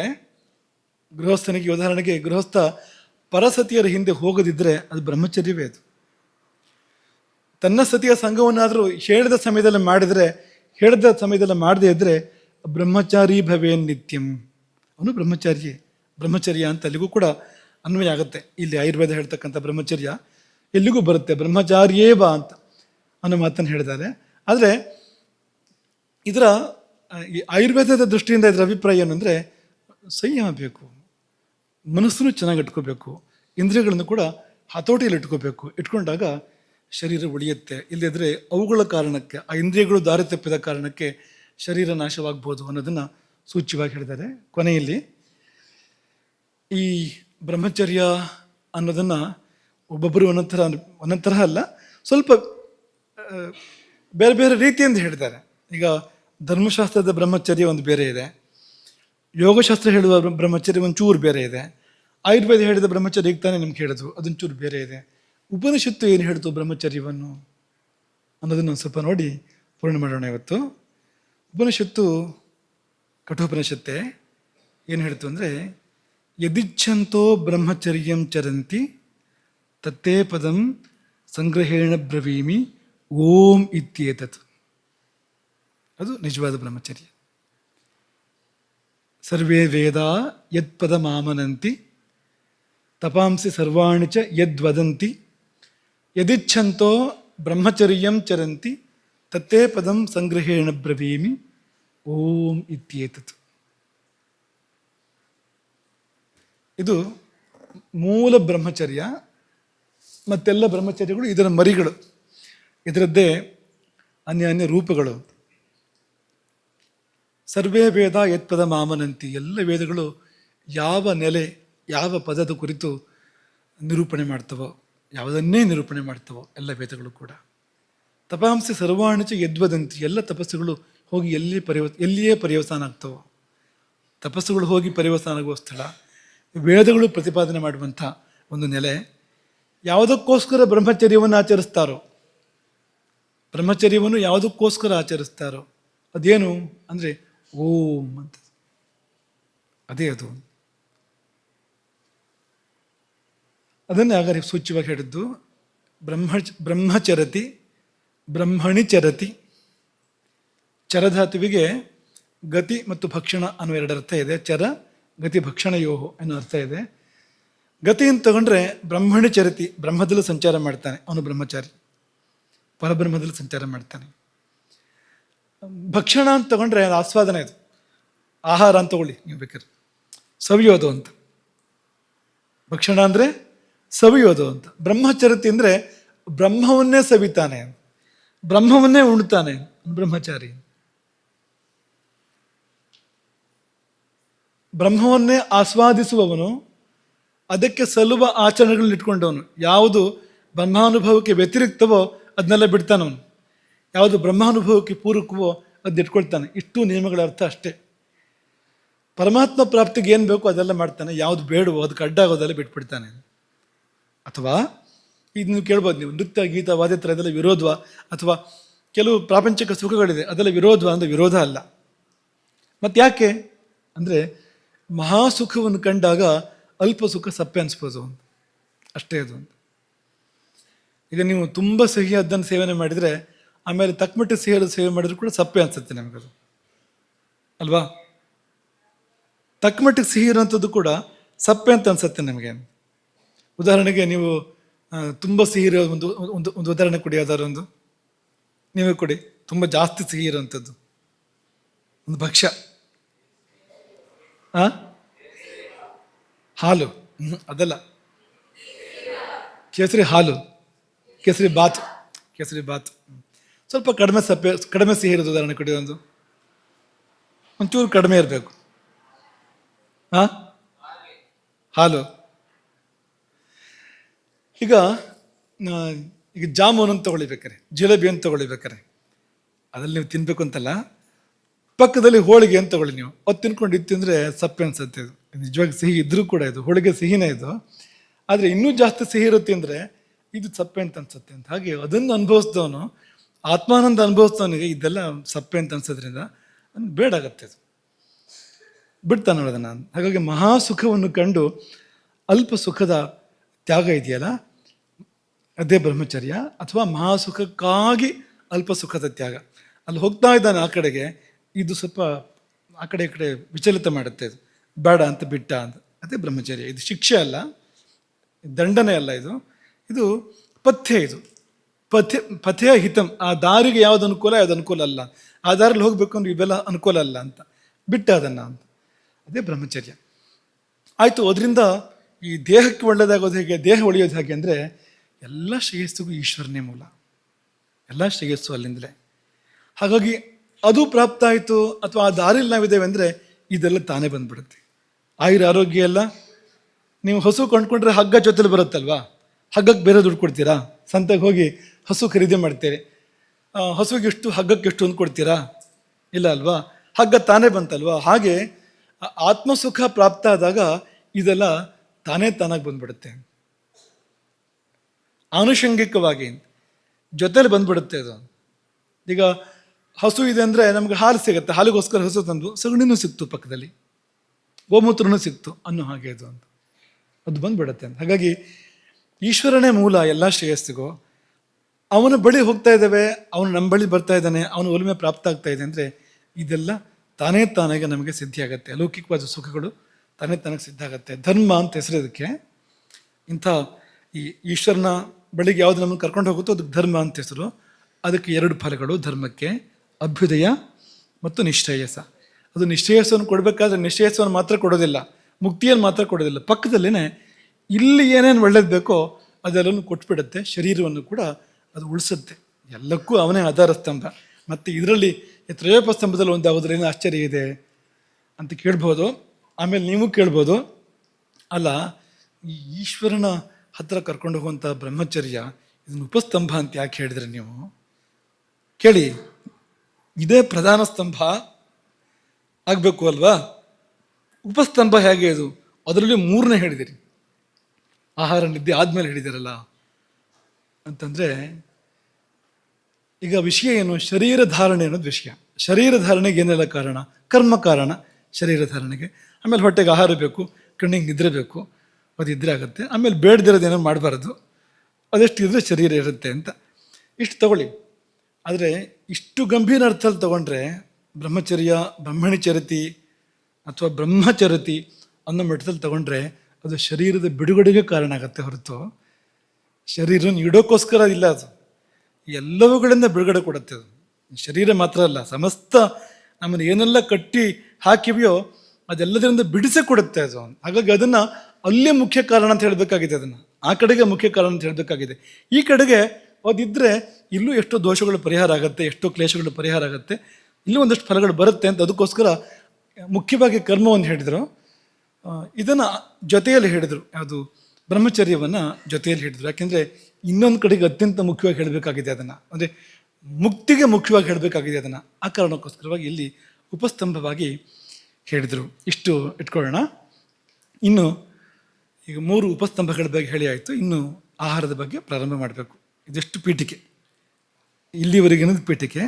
ಇನ್ನು ಮುಂದಕ್ಕೆ ಆಹಾರದ ಬಗ್ಗೆ ಪ್ರಾರಂಭ ಮಾಡಬೇಕು. ಯಾಕೆಂದರೆ ಅವರು ಹೇಳ್ಬೇಕಾದ್ರೆ ಹೀಗೆ ಹೇಳಿದಾರೆ ಆಚಾರ್ಯರುಗಳು. ಸೀದಾ ಆಹಾರವನ್ನು ಹೇಳಿಲ್ಲ, ಈ 3 ಉಪಸ್ತಂಭಗಳನ್ನು ಹೇಳಿ ಅದರಲ್ಲಿ ಒಂದೊಂದು ತಗೋತಾರೆ. ಅದೇ ದಾರಿಯನ್ನು ನಾವು ಕೂಡ ಅನುಸರಿಸಬೇಕು. ಹಾಗಾಗಿ ಇದನ್ನು ಅನುಸರಿಸ್ತಿರುವಂಥದ್ದು. ಮತ್ತದು ಉಪಯುಕ್ತ ಕೂಡ. ನಿದ್ದೆ ತುಂಬ ಉಪಯುಕ್ತ. ಯಾವುದಕ್ಕೆ? ಆಹಾರಕ್ಕೆ ಉಪಯುಕ್ತ. ತುಂಬ ಸರಿಯಾಗಿ ಆಹಾರ ಇದ್ದರೆ ಸರಿಯಾಗಿ ನಿದ್ದೆ ಬರುತ್ತೆ. ಹಾಗಾಗಿ ತುಂಬ ಸಂಬದ್ಧವೂ ಕೂಡ. ಇವಿಷ್ಟನ್ನು ಪ್ರಸ್ತಾಪ ಮಾಡಿದ್ದು. ಇನ್ನು ಮುಂದಕ್ಕೆ ಆಹಾರದ ಬಗ್ಗೆ ಪ್ರಾರಂಭ ಮಾಡೋಣ. ನಾಳೆಯಿಂದ ಅದನ್ನು ಮುಂದುವರಿಸೋಣ. ಮೊದಲು ನೀವು ಸ್ವಲ್ಪ ಚಿಂತನೆ ಮಾಡ್ಕೊಂಡು ಬನ್ನಿ, ಏನದು ಆಹಾರ ಅಂದರೆ ಅಂತ. ಅಲ್ಲಿಂದ ಶುರು ಮಾಡೋಣ. ನಾವು ಊಟ ಮಾಡ್ತಾ ಇದ್ದೀವಿ, ಗಲಬಿಲಾದ ಕರಣಂ ನಡೀತಾ ಇದೆ. ಅದು ಆಹಾರ ಶಬ್ದಕ್ಕರ್ತೆ ಅಂದರೆ ಕೇಳಿದಿರ ಇದನ್ನು? ಗಲಬಿಲಾದ ಸಂಯೋಗ ಅನುಕೂಲೋ ವ್ಯಾಪಾರ ಕೇಳಿದ್ದೀರಾ? ತರ್ಕಶಾಸ್ತ್ರ ಈ ರೀತಿ ವಿವರಣೆ ಕೊಡುತ್ತೆ. ಆಹಾರ ಅಂದರೆ ಏನು ಅಂದರೆ, ಊಟ ಅಂದ್ರೆ ಏನು ಅಂದರೆ ಗಲಬಿಲಾದ ಸಂಯೋಗ ಅನುಕೂಲ ವ್ಯಾಪಾರ ಅಂತ ಹೇಳುತ್ತೆ. ಗಲ ಅಂದರೆ ಕುತ್ತಿಗೆ, ಗಲಬಿಲ ಅಂದರೆ ಕುತ್ತಿಗೆಲ್ಲ ಒಂದು ಬಿಲ ಇದೆ ಅಲ್ವಾ? ಏನದು? ಅನ್ನನಾಳ ಇದೆ ಅಲ್ಲಿ. ಅದರ ಅಧಃ ಅನ್ನನಾಳದ ಕೆಳಗಡೆ ಹೋಗಬೇಕು. ಅದ ಸಂಯೋಗ ಅಲ್ಲಿ ಅಲ್ಲಿ ಹೋಗಿ ಸಂಯೋಗ ಆಗಬೇಕಾದ್ರೆ ಅದು ಯಾವುದ್ರದ್ದು ಈ ತುತ್ತು ತಗೊಳ್ಳೋದು ತುತ್ತಿದೆಯಲ್ಲ, ಅದು ಬಾಯೊಳಗೆ ಹೋಗಿ ಗಂಟಲಿನ ನಾಳದಲ್ಲಿ ಕೆಳಗಿಳಿದು ಅದ ಸಂಯೋಗ ಇಲ್ಲಿ ಹೊಟ್ಟೆಲಿ ಹೋಗಿ ಸಂಯೋಗ ಆಗಬೇಕು. ಅದಕ್ಕೆ ಅನುಕೂಲವಾದ ವ್ಯಾಪಾರ, ಅದಕ್ಕೆ ಅನುಕೂಲವಾಗಿರ್ತಕ್ಕಂಥ ಕ್ರಿಯೆ, ಅದು ಊಟ ಅಂತ ಹೇಳಿದೆ. ಅದು ಬೇಜಾರಾಗುತ್ತೆ. ಅದು ಊಟ ಅಂದರೆ ಗಲಬಿಲಾದ ಕರಣಂ ಅಂದರೆ ಈ ಕೊರಳಿನ ಕೆಳಗೆ ನೂಕು ಅಂತ ಹಾಗನ್ಸುತ್ತೆ. ತುತ್ತನ್ನು ಕೊರಳಿನ ರಂಧ್ರದ ಮೂಲಕ ಕೆಳಗೆ ನೂಕು ಅಂತ. ಇಷ್ಟೇನಾ? ಇದಕ್ಕಿಂತ ಹೆಚ್ಚ? ಅಥವಾ ಆಹಾರ ವಸ್ತುಗಳಿವೆ, ಅದೇನದು? ಸ್ವೀಕರಣದ ಕ್ರಮ ಇದೆ, ಅದೇನದು ಅನ್ನೋದನ್ನು ನಾವು ಯೋಚನೆ ಮಾಡಿಲ್ಲ. ಹೆಚ್ಚಿನವರು ಕೂಡ ಊಟ ಮಾಡ್ತಾ ಇದ್ದೇವೆ ಹೊರತು ಊಟ ಏನು ಅಥವಾ ಆಹಾರ ಏನು, ಊಟ ಮಾಡಬೇಕು ಏನು ಅನ್ನೋದನ್ನು ಯೋಚನೆ ಮಾಡಿಲ್ಲ. ಗುಳುಮ್ ಹೋಗ್ತಾನೆ ಇದೆ, ತುತ್ತಿಗೆ ಲೆಕ್ಕ ಇಲ್ಲ. ಆದರೆ ಅದು ಏನು ಅಂತ ಯಾವತ್ತೂ ಯೋಚನೆ ಮಾಡಿಲ್ಲ. ಏನಾಗ್ತಾ ಇದೆ, ಒಳಗೋಗಿ ಏನಾಯಿತು ಅಂತಲೂ ಯೋಚನೆ ಮಾಡಿಲ್ಲ, ಕಡಿಮೆ ಯೋಚನೆ ಮಾಡಿದ್ದೀವಿ ಅದನ್ನು. ಇದಂತೂ ಒಂದು ಸ್ವಲ್ಪನೂ ಆಲೋಚನೆ ಮಾಡಿಲ್ಲ. ಏನು ನಡೀತಾ ಇದೆ ಇದು ಪ್ರತಿನಿತ್ಯವೂ ಕೂಡ ಅನ್ನೋದನ್ನು ಸ್ವಲ್ಪ ಅನುಸಂಧಾನ ಮಾಡೋಣ. ಆದರೆ ಮೊದಲು ನಿಮ್ಮ ಕಡೆಯಿಂದ ನಿರೀಕ್ಷೆ ಮಾಡ್ತೇವೆ, ನೀವು ಏನು ಹೇಳ್ತೀರಿ? ಆಹಾರ ಅಂದರೆ ಏನು, ಆಹಾರ ಸ್ವೀಕರಣ ಅಂದರೆ ಏನು ಅಂತ ಅಭಿಪ್ರಾಯ ಪಡ್ತೀರಿ ಅನ್ನೋದನ್ನು ಆಲೋಚನೆ ಮಾಡಿ ಬನ್ನಿ. ಇಷ್ಟು ಜನರು ಹೇಳೋಕ್ಕೆ ಸಾಧ್ಯವೋ ಗೊತ್ತಿಲ್ಲ. ನೀವು ಕಡಿಮೆ ಇಲ್ಲ, ನೀವೇನೋ ತಯಾರಾಗಿ ಬರ್ತೀರಿ ನಾಳೆ ಬರುವಾಗ. ಹಾಗಾಗಿ ನಮ್ಮ ಪ್ರವಚನ ಪೂರ್ತಿ ನಿಮ್ಮದು ಉತ್ತರದಲ್ಲಿ ಆಗೋಗ್ಬಿಟ್ರೆ ಪ್ರವಚನ ಮಾಡೋದು ಯಾವಾಗ ಅನ್ನೋ ಪರಿಸ್ಥಿತಿ ನಿರ್ಮಾಣ ಮಾಡಬೇಕು ಅಂತಲೇ ಅಪೇಕ್ಷೆ ಇರುವಂಥದ್ದು. ಆದರೆ ಗಂಭೀರವಾಗಿ ಆಲೋಚನೆ ಮಾಡಿ, ಉತ್ತರ ಹೇಳಬೇಕು ಅಂತ ಆಲೋಚನೆ ಮಾಡಿಬಿಡಿ. ನಿಜವಾಗ್ಲೂ ಏನಾಗ್ತಾ ಇದೆ ಊಟ ಮಾಡೋ ಪ್ರಕ್ರಿಯೆಯಲ್ಲಿ ಅನ್ನೋದನ್ನು ಭಾವಿಸಿ, ಪರ್ಯಾಲೋಚಿಸಿ, ಮನನ ಮಾಡಿ, ಅನುಸಂಧಾನ ಮಾಡಿ, ಒಂದಷ್ಟು ಇದ್ರ ಬಗ್ಗೆ ತಿಳ್ಕೊಳ್ಳಿ, ಚರ್ಚೆ ಮಾಡಿ ಬನ್ನಿ. ಅದರಿಂದ ಪ್ರಾರಂಭ ಮಾಡೋಣ. ಆಹಾರ ಅನ್ನಂ ಬ್ರಹ್ಮ. ಹರೇ ರಾಮ. ಗೋಕರ್ಣ ಮಂಡಲಾಧೀಶ್ವರ ಶ್ರೀಮದ್ ಜಗದ್ಗುರು ಶಂಕರಾಚಾರ್ಯ ಶ್ರೀಮದ್ ರಾಘವೇಶ್ವರ ಭಾರತಿ ಸ್ವಾಮಿ ಮಹಾರಾಜ್ ಕಿ. ನಿಖರ ಸುದ್ದಿ, ಸದಭಿರುಚಿಯ ಕಾರ್ಯಕ್ರಮ. ನೀವು ನೋಡ್ತಾ ಇದ್ದೀರಾ ಕಹಳೆ ನ್ಯೂಸ್, ಸಮಾಜದ ಜಾಗೃತಿಗಾಗಿ ವಸ್ತುನಿಷ್ಠ ವರದಿ.